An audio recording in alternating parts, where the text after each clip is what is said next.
Welcome back mga kabarangay dito po sa ating PSTV Plus YouTube channel. Ako pong inyong Kuya Rene, inyong Direk Rene, dito po sa ating munting himpilan sa ating programa. At dito po ay nagbibigay po tayo ng mga credible and important information through our guests.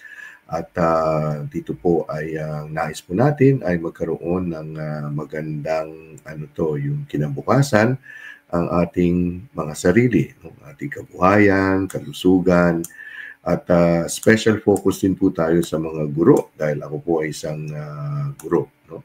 At shout out na rin sa ating mga subscribers. 20,000 na po tayo. Maraming salamat po. At hindi ko akalain na aabot na tayo ng 20,000 subscribers sa PSTV Plus at 230-something views. Naku. Ako po, sana ay ang aking Christmas wish. Total, na rin, Oktubre na eh. So, ang aking Christmas wish ay sana umabot tayo ng 100,000 subscribers by then. Hari nawa, God willing, inshallah. Sa araw na to, ay nako, eto, matagal ko na pong kilala ito. Isa sa kanila, matagal ko nang kilala dahil siya po ang dating kasamahan ko sa AdProm Department ng Warner Music Philippines. No?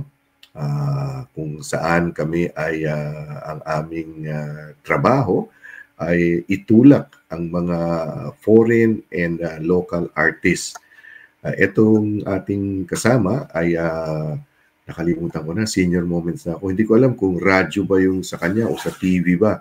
Parang baliktad yata o pareho yata. Kasi pag may mga TV guesting, mga tour, radio tour, ganon-ganon, kasama po siya doon. Isa yun sa mga role niya. No? Maswerte nga sila kasi nakikita nila yung mga artists.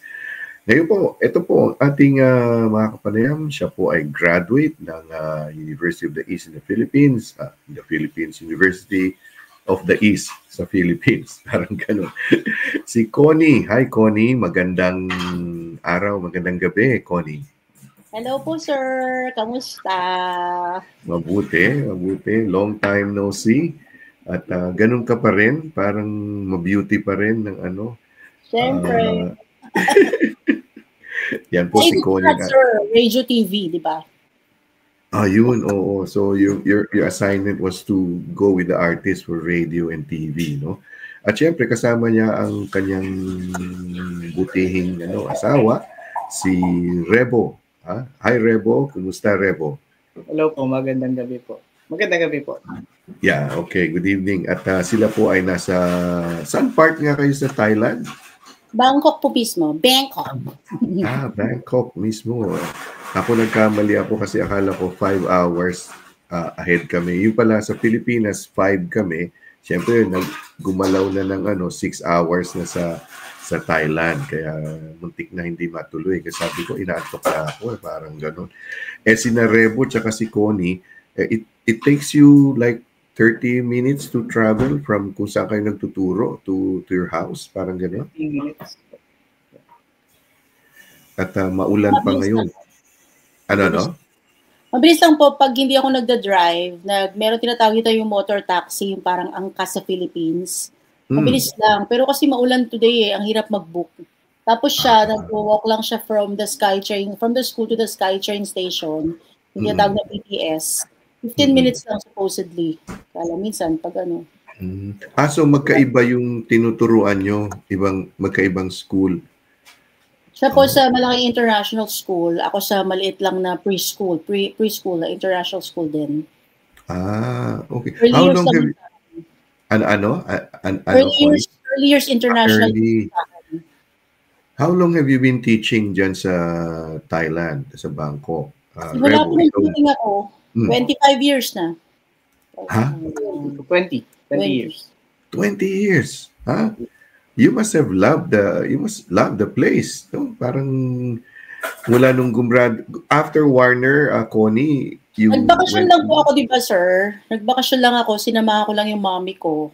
Tapos dahil hindi makauwi si dad kasi professional musician. Yes. Tapos nagbakasyon lang ako, accidental OFW po. So, hindi na ako pinauwi ng daddy ko. Tapos sabi niya, wag na ako umuwi. maghanap-hanap daw ako ng job, or ganyan. Nag-aaral ako ng TEFL, as yun, tapos nakakuha na agad ng work permit. Parang parang April ako dumating, October may job na ako. Actually, nag-training ako dun sa, sa health resort, International Health Resort na pinag-workan niya. Training ako sa marketing din, tapos sa gym, sa fitness center. Turo ako na aerobics, all around. Turo ako na English. Kung ano-ano na pinaggagawa ko, nag-tumbling na po ako. Pero habang ginagawa mo yun, you were studying yung TEFL, yung Teaching English as a Foreign Language. Bakasyon lang po talaga ako. Tapos sabi nung fitness manager, she needed someone na mag-English. Kasi nung year 2000, hindi pa ganun kadami yung nag-i-English actually. So sabi niya, I need someone to help me with yung Delio pa yung tawag yata nun, Fidelo, parang ganun, yung sa database, yung pag-enter ng mga anik-anik, tapos yung pag-entertain sa mga guest, yung mga kasi parang 6-star health resort siya sa Wahin Mga nag-check-in dun, DKNY, mga ganyang ganap. So kailangan nila nag-i-English talaga, pang mayayaman talaga yung resort. So yun, tapos nag-training ako doon, tapos sabi niya, iti-train din kita, tapos sabi niya, marunong ka ba ganito, ganyan, marunong ako magturo mag-aerobics, o di nagturo ako ng aerobics, inrain na niya ako ng kung ano-ano. Yun, kaya lang kasi, dahil hindi naman ako certified na ACE trainer, ACE sila so hindi pwede, hindi ako makukuha na ng work permit. So sabi ko, sige, go, harap na iba. Marketing naman, sir, mana ako sa inyo Correct. Marketing ako sa publishing company. Marketing training, nakapag-close ako ng deals, ganyan. Tapos napunta na ako sa preschool teaching. Yun po. And it helped yung tayo mga Pilipino, yung facility natin to speak English, to read, to write, so yun ang nakakatulong sa pagtuturo, no? So, 20s, ikaw naman, Rebo, anong journey mo sa pagtuturo dyan sa Thailand? So dumating po ako dito siguro mga 5-6 months after graduation. So, nagturo lang ako ng 1 month sa Pilipinas kasi yung isang professor doon nagpunta ng States, kailangan lang nila lang magsasub. Okay. Nagsub lang ako ng 1 month. Tapos after nun, yun, hanap-hanap ng trabaho. Mahirap maghanap ng trabaho sa Pilipinas nun. Kasagsagan pa ng call center ayaw akong payagan. Ayaw akong payagan lumuwas ng Maynila. Taga-probinsya ko Taga saan ka ba? Sa Lucena. Sa Quezon. So, doon ka nag-aral sa Lucena. Anong tinapat mo? Sa Lukban. History major ako. History major. Sa Lukban mismo, may school doon, yung University of LSU. Yung Southern Luzon State University na siya. Southern Luzon State. Oo, sa Lukban. Napakagandang lugar, Lukban. Pag Holy Week mga road trip namin diyan sa Lukban. So after that, nag-apply ka ng teaching sa Pilipinas o sa Thailand na? Meron po akong family friend nandito. And then, sabi niya, oy, baka gusto mong pumunta, may dito, may opening. So, pumunta ako dito sa Thailand. Then, nung dating ko naman, eksakto, hindi, tapos na yung hiring. So, hindi ako nakaabot. So, yun, hanap-hanap lang ng trabaho nun, hanggang saan. Tiyagaan lang nun, exit, labas-labas ng Thailand, pag oo. So, for nearly 20 years, 25 years, you've been teaching. Hindi agad sa Bangkok, no? Parang Connie was saying, parang sa isang probinsya ba yun or somewhere? Suburb lang po, no? Tabunan. Suburb lang. Siya. Okay, oo. Nagka-church po kasi kami, so madami kami mga Filipinos doon sa church. So, tapos magkasama kami sa yung una niyang parang full-time na job. Kasama kami sa school ko po. Sa trilingual school, English, Mandarin, and Thai. So, dalawa silang na-interview doon sa mga tropa namin. Tapos siya yung Marami bang Filipino teachers dyan sa Thailand? Madami rin po eh. Madami. Kasi yung huling meron po kasi merong documented tsaka undocumented. Diba? Yung hindi, yung mga yung underground na ganito. Kasi recently, meron akong dito sa podcast ko ay nasa Thailand pa siya, nagchat-chat na kami, no? Ang kanyang pangalan ay Arway Palse. So, si Arway ay nag-a-apply na siya from there, no? Science major siya, maths and science. At dumating siya dito around April. April lang itong year na to. At nandiyan na po siya. Bago lang, wala pang isang taon. So kaya nga yung from Thailand, diretso na siya dito, no? So in-interview siya from yung online lang ganun. At ang school niya ay nasa upper sa Northland, sa north part of New Zealand, sa Whangarei, no? Whangarei is ang school niya is Whangarei Boys High School. Sabi ko sa Whangarei. Andiyan po brother ko sa Whangarei, yung youngest brother ko. May brother ka ba nandito, Connie? Anong work niya? Kasi 2 years sila sa UK, nurse po yung asawa niya. Okay. Sa AutoCAD. So, 2 years sila sa UK, tapos nung may opportunity na mag-move dyan, kasi PR dyan sila, or resident sila diretso dyan, nag-migrate sila dyan, lumipat sila dyan. Nag-apply na sila for PR, magto 2 years na sila sa Whangarei. Hindi ka pala, ma-homesick. Kung kahit naman, pag-usapan natin yan. Kung pupunta ka ba dito or yung syempre you're happy already, di ba? Masaya na kayo diyan, Kasi mahirap din mag-approach. Bakit hindi kami umaalis dito was nung buhay pa yung parents ko po. Kasi mabilis umuwi ng Philippines tapos siya buhay pa lola niya, 96 years old. Tapos mama niya. So madalas kami umuwi ng Pilipinas. Parang yung nagalaga sa anak namin, mommy at daddy ko po kasi. So, hindi namin naisip na lumipat na ibang lugar. Tapos sa church din po, yung ministry sa church. Pero balay mo. Tsaka yung yung situation sa Thailand, relatively peaceful, di ba? Yung parang stable yung economy, yung standard of living, tapos yung pagkain, kasi tropical, di ba? So, ako, nung a couple of times punta ako ng Thailand noon, talagang ang inaano ko yung mga pagkain yung prutas at kung ano-ano na pupwede, no? So, that's something. No? Ilan ba anak mo? Mura pa. Ilan ba anak nyo? Isa lang po. Kaka-17 lang. Babae. Babae, lalaki? Girl po, kamukha niya. Girl. Oo. So you are happy with the Thai your Thai situation. Ano ba ang system of educational system ng Thailand? Is it similar to the Philippines or more of similar sa US or sa UK or ano ba yung system diyan? Depende sa high school.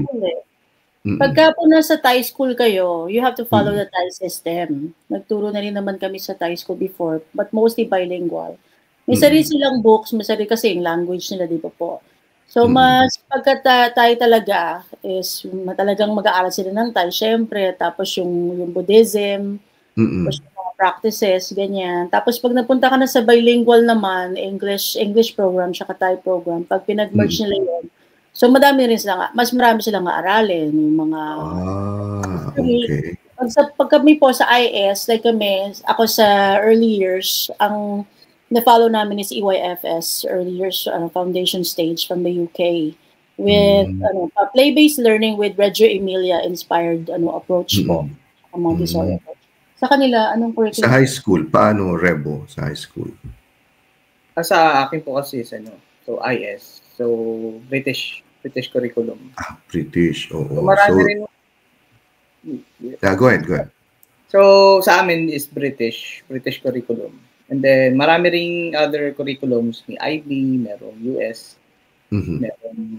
marami pa dito. May Swiss, may French, may Chinese, may Singaporean. May Finnish na nga. Madami pong expat talaga sa Thailand. Marami expat kasi. Maraming expat. Oo, oo. So yung pag British, yun yung ano, year level, year 10, year 11, year 12, parang ganon, yung high school. May A-level pa, tapos meron pang IB. Ayun, A-level okay. may year 13, no? Oh, year Parang dyan po, 11. may year 13 dyan.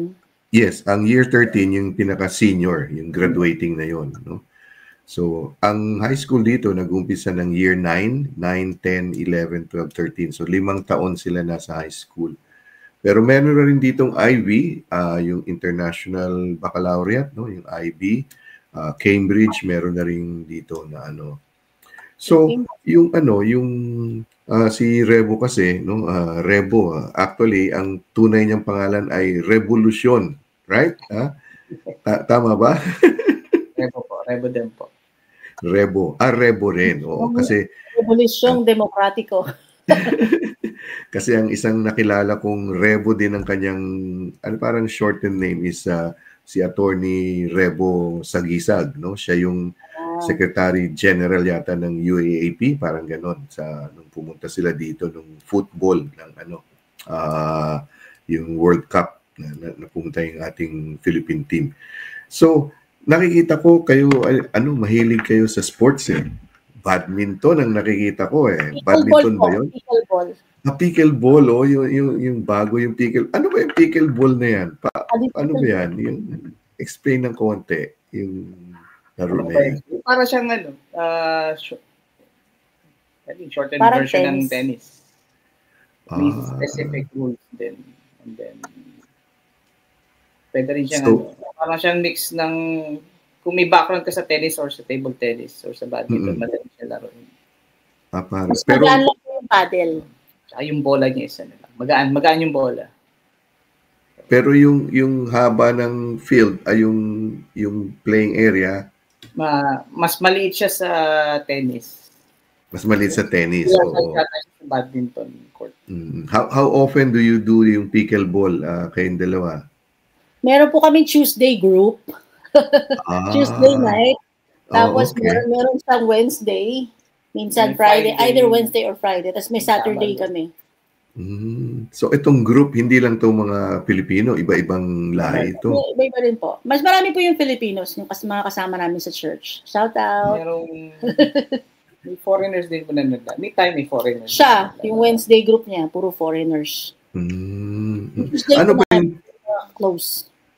Okay. Ano ba yung church nyo, Connie? Ano po kami? Sa Assemblies of God, International Christian Assemblies of, ano? AOG, no? AOG. Meron din dito. Meron din dito yung mga, ano, nakita ko yung church na yan somewhere dito sa Auckland din, ano. So, yung bang teaching sa Thailand, Monday to Friday ba yan? Or Monday to kasi Friday. sa Saudi, pag Friday, walang pasok eh. So, sa inyo, Monday. Ito po, Monday to Friday. Tapos may ibang mga schools na nag-offer ng Saturday program. Ako once or twice a month, meron kaming play group. Usually, term 1 lang yun pag pinopromote pa namin yung classical nursery. So, meron akong nag-host ako ng play group din. Ng some Saturdays, like twice a month or once or twice a month. Ganun. Oh, okay. Pero wow. How long is the term? Di ba, yung term 1, ilang weeks yun? Ilang weeks? Sa high school, ilang weeks? Sa amin po kasi, ang term 1 is 16 weeks. Wow, ang haba. 16, okay. Tapos 7 weeks. Pero may half term ng 1 week yun. So half term kami siya. In 2 weeks time, no? Half term ka. Tapos ako sunod. So sa British, parang British curriculum eh. So sa British curriculum, parang 1 week na break. It goes 16 weeks. After ng 7 or 8 weeks, may half term yun, 1 week. Tapos balik na naman. Tapos end of term would be, kasi 3 terms po kami dito eh. End of term would be December, so Christmas break yun. Tapos term 2 starts Jan, finishes around April. Tapos term 3, middle of April hanggang end of June. Oh. Kasi ano pala yung pagkaiba sa New Zealand is normally 10 weeks, no? So term 1 10 weeks, tapos 2 weeks bakasyon, tapos 10 weeks na naman. 10 weeks na naman para either sometimes it's 10 weeks, sometimes it's 11, no?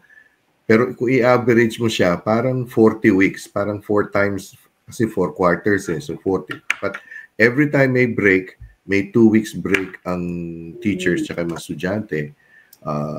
Of course, paid yun, no? Kasi full-time permanent Same with us. Oo. Depende po sa curriculum yan eh. Yung sa amin kasi British, so 3 terms. So first term is 9 weeks break, 7 weeks. Tapos 3 weeks na Christmas break. Tapos term 2 is 6 and 6. Tapos term 3, diretso 11 weeks. Sa Thai school naman po, ang ano nila is May hanggang October. November hanggang May. Or November hanggang April. Hanggang March actually, March. Tapos bakasyon sila ng beginning of March up to April. Depende sa curriculum. So iba-iba po yung pero may mga summer camp po di ba? May mga summer. Kasi syempre a lot of the parents are working. They're all working. So, kailangan pa rin ng paglalagyan sa mga bata. So kami, nag-hosting kami ng summer camps. Tapos tapos yung mga Thai schools may mga summer camps din po. Sa kanila naman sa Thai schools, English camp ang tawag nila. Ganyan din ba sa Thailand? Kasi dito sa New Zealand, pag yung anak mo is under 14 something, under 14 or 13 years old, hindi mo siya pwedeng iwanan sa bahay. So, ganun din ba sa Thailand? Kaya meron kayong mga summer camp na ano? Or pwede naman siya sa bahay? Kahit na siya lang mag-isa? Or... Usually po, pagka wala pang 12 or 13, parang hindi pa pwedeng iwan sa bahay. Usually, iwan naman sandali lang. Pero kasi sa Asia, kasi ang dali po magkuha ng nanny, part-time po. That's the difference here in Asia. Di ba po, kahit sa atin or dito, madali pong maghanap ng pwedeng tumingin sa bata. Or kami, nung time namin, mga neighbors, ganyan, mga best friends talaga. Or meron akong part-time na nanny na tumitingin habang rumarakit ako. Madami pong racket kung gusto mo talaga. Madami nagpapa-tutor. Ayun, oo. Kanina lang meron ako in-interview galing siya from dito New Zealand pero lumipat siya ng Australia, nasa Cairns na siya, no? So nagtuturo siya ng science and maths pero nagtututor pa rin siya, no? Online pa yung iba na ginagawa niya. Ikaw ba, Connie, or Rebo, nagtututor ba kayo or ano? Face-to-face or online? Ayun, meron siya face-to-face. Science and math. 2 hours a week lang po. 2 hours a week. Dati, sir, talagang kinarir ko, halos everyday may tutor ako. Kasi sila yung lalapit sa iyo lalo na nung mga bata-bata pa ako. Wala ka namang gagawin di ba? So, sige po, ganyan. Padala rin sa Pilipinas. So, madami talaga. Kung gusto mo talaga, talagang pwedeng-pwede. Now, si Rebo ay dalawang kanyang master's degree. No? Yung isa ay history. No? Kinuha mo to sa Southern Luzon State University. Bachelor's po yun, Bachelor's. Yung master's, ano yung unang master's in teaching? Yeah po. First master's po was English language teaching. So, para siyang ESL mostly. ESL, EAL. Tapos, siya, ladderized program siya. So, 30 units na education muna. Nag-eduk muna po kami. Ang dami namin pinagdaanan, sir. Tapos, ladderized lang po yun. So, tinapos ko. Tapos yung second was professional masters in SPED.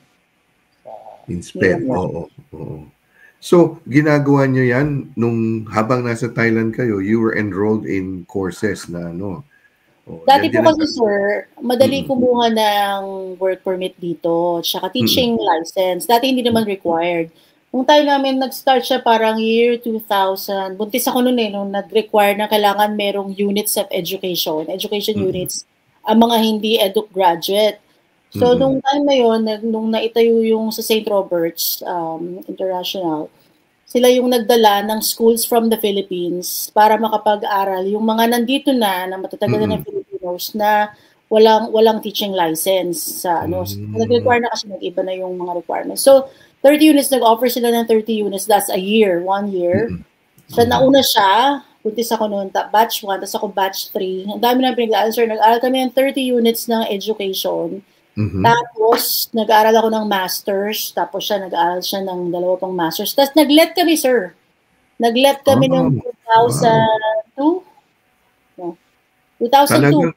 Talaga yung qualifications nyo is aside from yung experience nyo, yung qualification nyo, talagang premiado na talagang ano eh. So you had a master's in education, Connie, and then si Revo had a master's in yung teaching English, and then nagkaroon ka pa ng isang master's na on special education sa SPED in my hindi naman alma mater, kung saan ako ay tumagal ng 20 years sa Miriam College.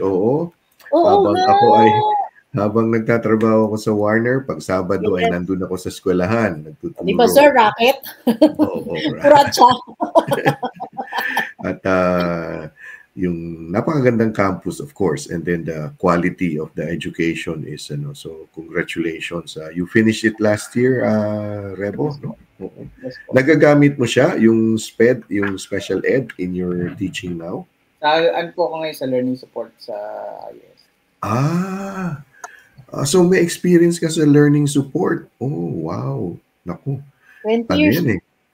In demand din dito yan eh, yung learning support. Apply na. At mag-apply.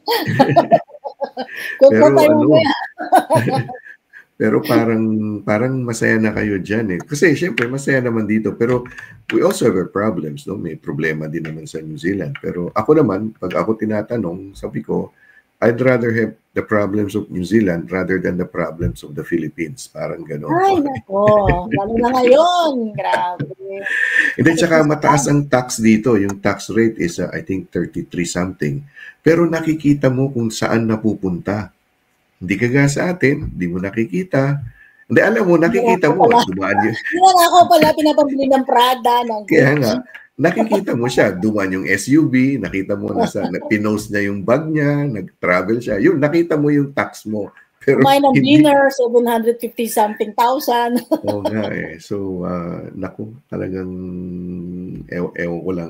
I had a podcast a couple of nights ago. Medyo late na kasi sa Pilipinas siya eh. Kaya nga, doon nag-stick sa utak ko eh. Kasi 5 p.m. siya. So, nag-stick sa akin yung 10. Late po kami. Ng 1 hour. 1 hour, oo. Pero yung podcast ko was with Marites Dangilan Vitug. Siya yung editor ng Rappler. At pinag-uusapan din namin yung mga nangyayari. No? At harinawa, hindi magiging... Kasi alam ko, galit na talaga. Galit na yung mga Pilipino. Lahat naman po tayo. Oo. Kaso saan? Umuwi pa rin naman po kami lagi. Biruin nyo ang VAT, 12%. Dito 7 lang. Parang, grabe naman. Dito 15. Diba? Pero at least po, dyan libre ang mga bata mag-aral, di ba? Hanggang... yes, oo. So, libre pag state schools, libre hanggang high school. Tapos yung, mahal dito yung dental. So, libre hanggang 18 years old. Kaya yung bunso ko si Jacob, kaya 18 lang. So, bago pa nag-18, ayusin nga yung mga ngipin mo. Kasi libre pa, parang gano'n. So, it's And so, your daughter is 17, so gagraduate na siya ng high school. Year 11 po siya. Year 11 pa lang. Okay. Kasi September baby siya eh. Dati kasi sa British po siya sa school ko. Yung cut-off kasi nila August September baby siya. So, siya yung youngest na class. Binibase nila sa age, no? Parang age ganun. British. Oh, okay. Oo. Yeah, so, ano yun, Rebo? Yeah, you were saying? Kasi sa buwan. So, okay. Oo. Pero marami na rin po Pilipino dyan, sir, no? Yes. According to the latest census, which was 2 years ago, umaabot na ng 108,000 Filipinos. And primarily yung sector ng healthcare, which includes caregivers, nurses, no? Tsaka education, which is the teachers, and sa dairy industry. Yung tatlong yan, talagang yung palaging plus yung construction pala, no? Kasi nga, yung mga rebuilt na ginagawa. So, it's parang a growing, hindi lang Filipino community, pero yung iba-ibang na may skills. Kailangan skills ka hindi pwedeng kagaya yung like what you did, halimbawa, bakasyon tapos magtrabaho, mahirap gawin yun hindi pwedeng gawin. Pero yung iba, they try, pero hindi guaranteed na O nga pala, Connie, yung ating common friend, si Noel Argosino, no? Ay, Kuya Noel. Pumunta siya dito, yung barko galing, ewan ko saan ba galing yun? Australia yata So, dumaan dito at nasa cruise ship siya. Oo, nakita ko, nasa Turkey ngayon Kasi sinusundan ko yung career niya kasi talagang kinareer niya yung being a pianist in the cruise ship. Band leader nila yun. Si Sir actually ang manager, saka si Ate Florence ang manager nung best friend ko, Winnie Vidal, ng si Winnie, Winnie. But Winnie now is based in the Philippines. Sa Bulacan. Silang dalawa ni Julius, sila ang nagkatuluyan. Oo. Tsaka yung anak niya, nakita ko, magaling din kumanta. Yes. Oo. Actually, yung mga anak nila, ang gagaling Yung anak ni Atan, anak ni Noel, anak ni Ayet. Di ba? Parang may second generation na yung... Yes. Siyempre, magbubunga pa naman ng mangga ang apple. Rebo, kasi si Connie, mga best friend, kasi mass comm ka, di ba? Com arts ka, Connie, di ba? So, mga kaibigan yan sila At doon ko nakilala, at yun. Saan tayo nag-meet, sir? Sa recording. Sa recording, tapos yun. And then now, kaya nag-reach out ako kasi gusto kong malaman din how is it as teachers in Thailand, kung may similarities o ano nga pala yung mga challenges niyo? What is it that yung challenge aside from the language, of course, pero yung iba, yung behavior ba? We have to learn some of the phrases, ganyan. Para kami medyo okay na kami mag-Thai. Basta alam namin yung topic. You need to learn how to order food, giving direction, asking for directions, mga ganun. Pero iba-iba po kasi yung challenges. Ang maganda dito siguro, what we can brag about is yung cost of living, mura. Nakapili ka talaga depending on the area. Syempre medyo mas mahal sa city, pero sa mga suburbs, mura talaga ang bahay. Tapos naka-aircon ka talaga. Kasi nga mainit yung panahon dito, nag-50, 40. Subsidize kasi ang aircon ng government. So walang problema. Hindi ka tulad sa kuryente. Tubig tsaka kuryente. Subsidized ng government. Wow. Meron pang time no, nakatira kami sa bahay noon. Tawag nila Muban Village. Parang may nagbaha or something. 3 months libre yung kuryente namin. Ay, yung tubig namin.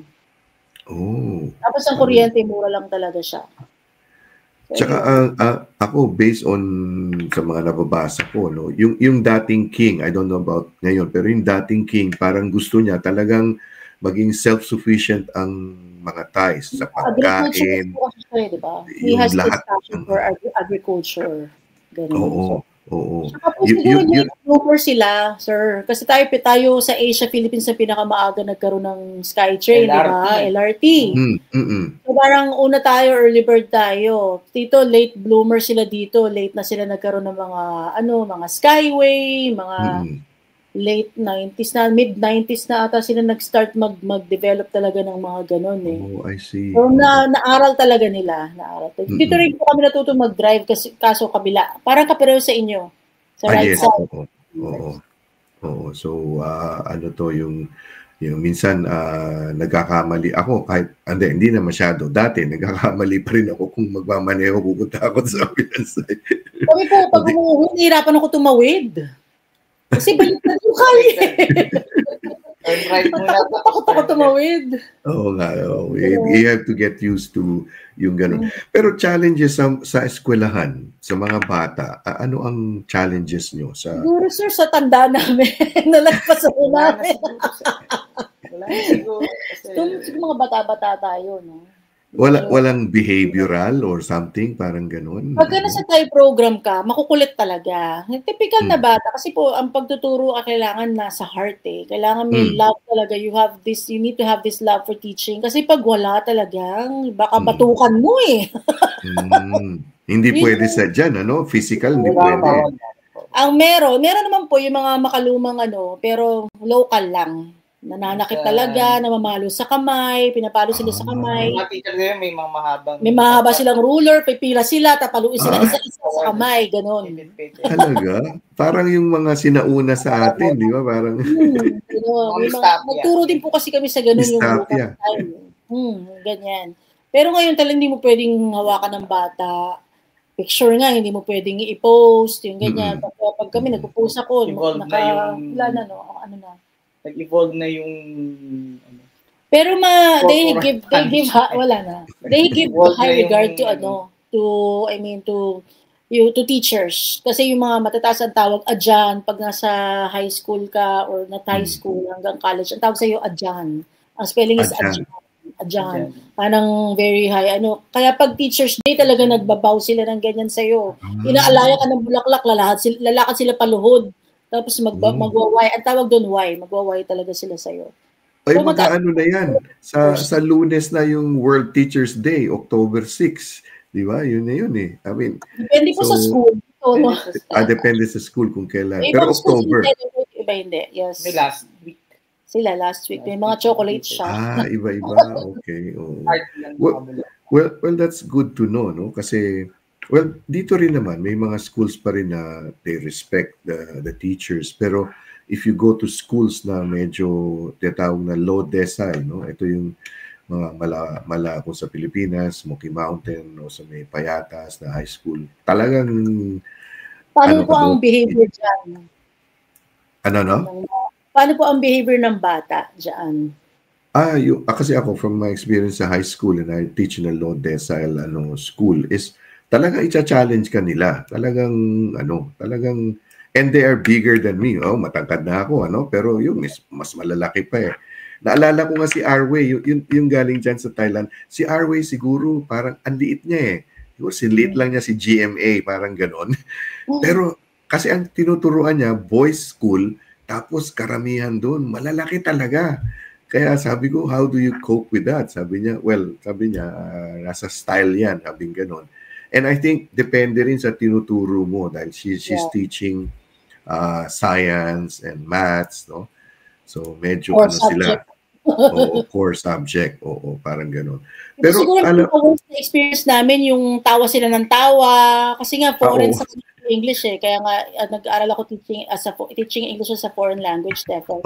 Kasi pagtatawanan kanila tapos may mga English words po kasi na medyo iba yung meaning sa kanila eh. Yes. So, kaya it helps to know the language then somehow. Kasi may mga he is, yung mga she is, may mga meaning sa kanila na na matatawa talaga sila. Parang sa atin po sa Bisaya, di ba? Bisaya, may Tagalog. So yun yung mga hindi mo talaga, pagka hindi ka talaga matyaga sa bata, mainis ka eh. Talagang nasaking nila. Yung pinaka-worst ko siguro, 58 yung estudyante ko sa isang classroom. Wow, ang laki doon. Yes. Malaki. Bibigyan ka ng microphone, may speaker ka. Ganyan, tapos Pero nasa teacher din po talaga. Yung ground. Ganun ang class sizes nyo? Ganun kalaki?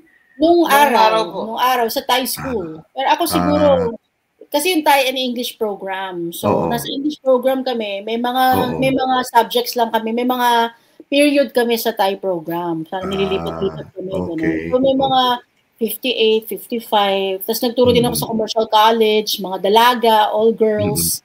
Parang tawag nila doon yung vocational school. Meron silang Pag-English major yun. At talagang mag-aaral sila, makikinig sila. Pag non-English majors, yung parang elective lang nila, ay grabe. Talagang puputok ulo mo sa konsolisyon. Pero syempre Pinoy tayo laban.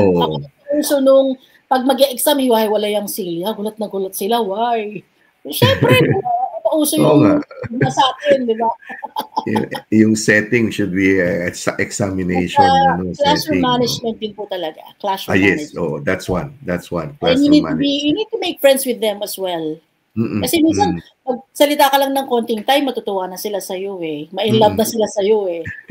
Ganun. Hindi, kasi yung experience ko is relational yung gusto ng mga estudyante ko eh. Kailangan may relationship kayo na para ayaw nila ng transactional. Alam mo, ibang eskwelahan, oo, yung transactional, ano makukuha ko dito sa teacher na to kasi kailangan ko mataas ang grade. Yun yung mga yung mga mayayaman na schools, ganun ang na-experience ko eh. Pero dito sa akin, so ako nga kasi yung English natin is American, di ba? So siyempre pag unang mga pag meet mo, sabi, "Oh, sir, you're American," sabi ganon. Kasi no, I'm Mexican, sabi ko. I'm Mexican Filipino, sabi ko. Tapos magsasalita ako ng Chabacano, yung Spanish namin. So eksakto eh, parang kasi iba nga kasi yung English na American and British eh. So oo, so minsan nakakatawa nga yung parang yung faucet, di ba? Tap yun, di ba? Yung mga ganon. Lift, saka elevator. Lift. Meron dito yung mga bagong dating na yung mga bagong dating na mga estudyante, no? Yung galing Pilipinas. So, minsan, kasi tatanungin nila, where's the toilet? Parang ganon. Hindi toilet, dito loo. Parang ganon. Where's the loo? So, yung mga, siyempre, after a while, we get used to it. Tsaka mabibilis magsalita ang mga Kiwi. Ito kasi more on British English sila eh. Yeah. Yun eh. Yung kami din, aralin mo rin talaga yung mga British. Route, mga ganun. Roundabout, di ba? Yung Tomato. Pero yung mga teacher namin na British American, nag-aaway sila ng pronunciation, yung gano'n. Kung ano yung Pero you guys, you are comfortable in teaching. You as you're saying, Connie was saying, dapat galing sa puso yan. Hindi yan yung kabuhayan showcase, di ba? Parang, although kabuhayan showcase, meron kang ganun. Pero ako ang ko is kung wala sa puso mo, you can teach, of course, pero mechanical lang yan eh. And then somewhere down the line, kasi nga relational, makikita ng mga estudyante, ay parang so yeah, so far ako medyo okay lang. A couple of times I was threatened kasi malalaki, parang gano'n. So yung isa sabi niya, parang gusto niya akong suntukin. Sabi niya, hindi ko siya estudyante nag-sit in lang doon, pinapalayas ko. Di gumaganon siya, ganon. Ang laki. Sabi ko, come on, hit me, parang ganon. Pero iniisip ko yun, walang pag natamaan ako dito, ang sakit nun, pero okay yun. Pag natamaan ako, kick out siya, parang ganon. Pero hindi naman sila dyan, di ba? Yeah, din. And also our culture, yung Filipino culture, we have similarities with the Polynesians eh. Kasi yung pareho naman tayo, yung parang Pacific din yung family-oriented sila, yung pagkain, gusto nila lechon, adobo, yung mga ganyan na So, sarado po maaga yung mga mall dyan? Hindi, ngayon medyo tumatagal-tagal na. Dati daw, nung sabi ng kapatid ko, yung mga 1980s, alas 5 nagsasara na eh. Sabado-linggo walang mall, parang gano'n. Pero ngayon meron na ngayon.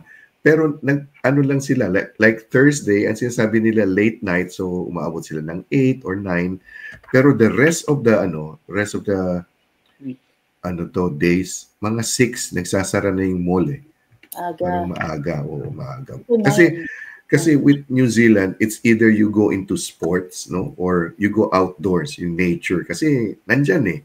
Libre lang, punta ka sa park, ganun. So, normally, mga Kiwis, pagdating ng Biyernes, mga alas 4 pa lang, parang parang gusto nang umalis kasi they will either go out of town, go on a road trip, o yung may training sila ng rugby, football, or kung ano man sport. Yung pickleball, nakikita ko na yun eh. Parang meron na. Gusto na po. Meron na Connie and Rebo, maraming salamat sa you shared with us yung kung ano yung situation dyan sa pagtuturo, and I hope I was able to also share with you yung parang kaibahan tsaka yung kaparehas, no? That could be your takeaway in how you do your teaching also, and then yung mga sinasabi nyo, yun din ang magagamit. Nga pala, no? Yan pala yung gagawin ko na ano. And thank you so much. Thank you so much, Connie and Rebo. At yeah, so maraming salamat. Sir. Ha? Thank you so much. Napuyat na kayo, sir. No, kasi kaya sabi ko, kailangan magawa ko itong week na to, yung galing sa Philippines, galing sa Thailand, meron pa ako bukas Singapore, kasi next week may pasok na kami. So ngayon, wala pang ano so ano pa, yung parang sleep in pa. Thank you, sir. So, thank you very much. Thank you, Rebo and Connie. At nagpapasalamat din ako sa ating mga listeners and viewers na pinayagan nyo kami pumasok sa inyong mga tahanan, sa inyong mga puso, sa mga panahon nito. At sa ngalan po ni Rebo at ni Connie at ang inyong Kuya Rene, maraming salamat. Thank you. Take care and God bless. Goodbye for now. Bye. Thank you po.